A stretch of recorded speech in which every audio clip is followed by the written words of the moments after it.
example might be, we're currently looking at a paperless systems for nurseries. So being able to take a photograph, which obviously at the moment is more difficult in nurseries, understandably due to some of the events that have happened recently, but being able to take a photograph of a child doing an activity, type in the comments about so-and-so's just learnt to crawl, just learnt to walk, whatever else, automatically store it under one of the EYFS categories, and then it's done. And then parents will be able to access their children's development record online. This is something we are looking at. Can I stress, it may not go ahead or whatever else. But it's that type of thing that we're talking about continuing to develop, both for ourselves and then to be able to pass on to our members. And we're looking to further develop the volunteer role. One of the things I didn't mention when I was talking about the where are we now is that we have successfully changed our governance structure. And with 15,000 members who all need to be consulted on and have a say, that's actually no mean feat. It's pretty good. And what we have managed to do is streamline the structure, so hopefully getting rid of quite a lot of the red tape.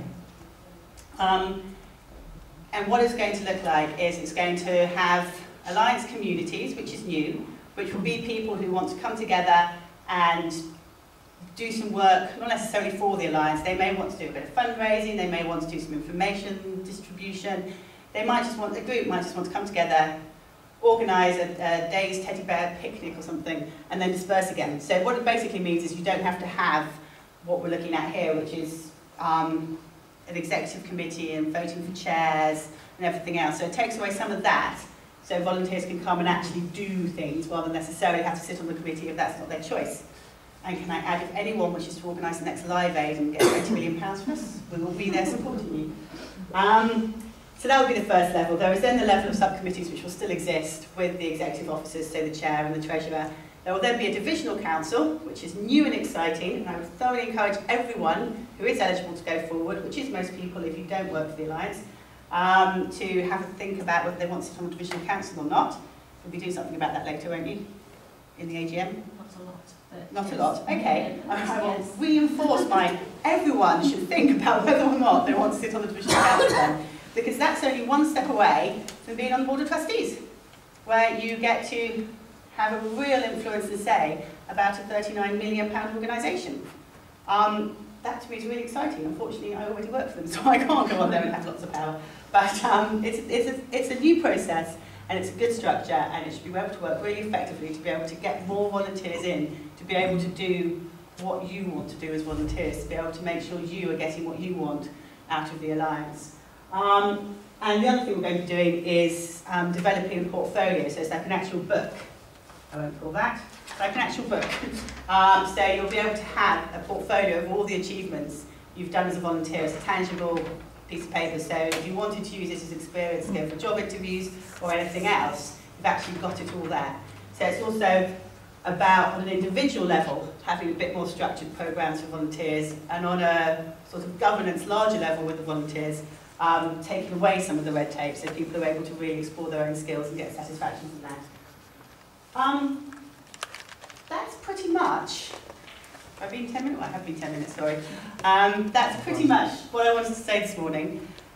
We have got a 50th birthday celebration coming up. Okay, no one's going to stop me talking, are they? Right, can we keep going? Okay, we're celebrating 50 years. This is just the fun bit on the end. If you have any questions about the directions or anything else, do please feel free to contact me.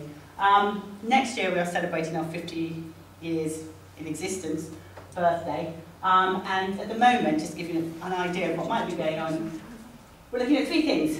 Birthday card, which is the largest birthday card in the world. If I had more time, I'd make people guess at how big they think it currently is. But I don't, so I'm just going to tell you, currently the record is 27 square foot, which I thought, because I was imagining football size, you know, football pitch size, but apparently you have to be able to put it in the post. It has to go through the post to qualify for being the largest birthday card in the world. So that's currently 27 feet. One of our considerations is whether we're going to try and beat that. It's a mark off 50th birthday.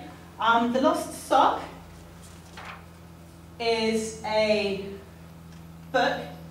This is in case no one knows what a lost sock looks like.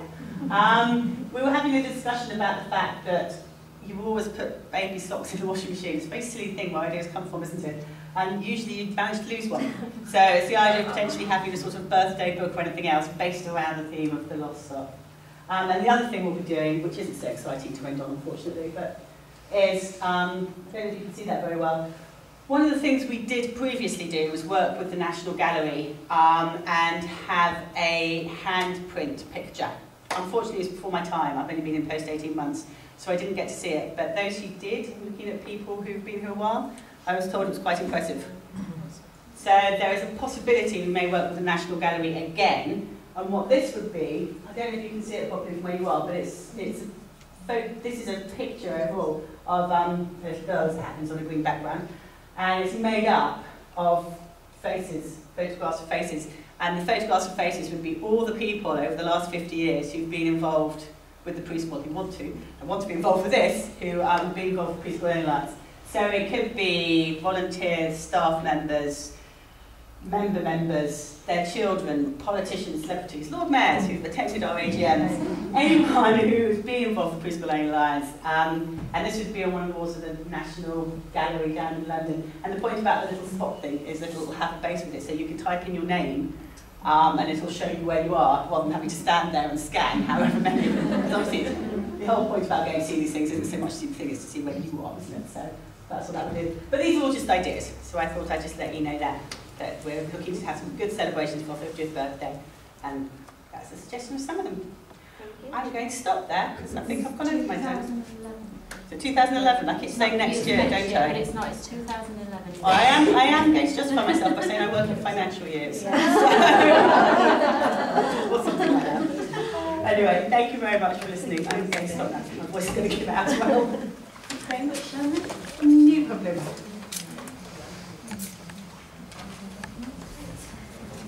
Colleagues like to...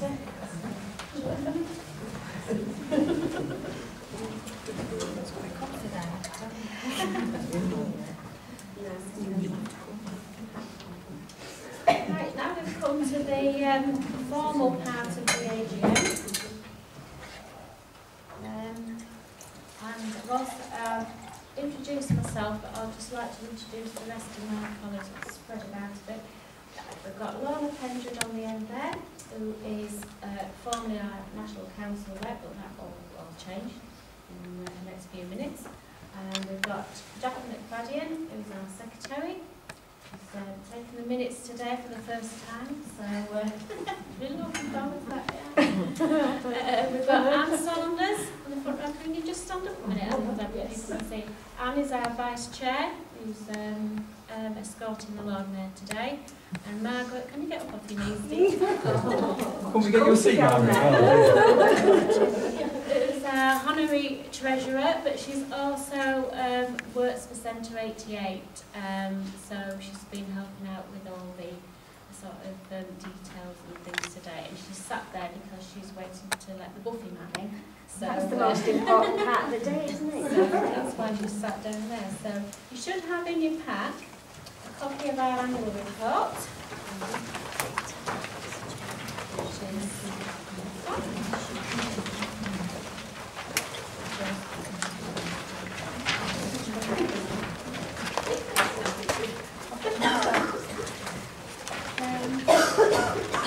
Which includes the financial accounts in there, and a copy of the minutes from last year, 8th of November 2008, and the agenda.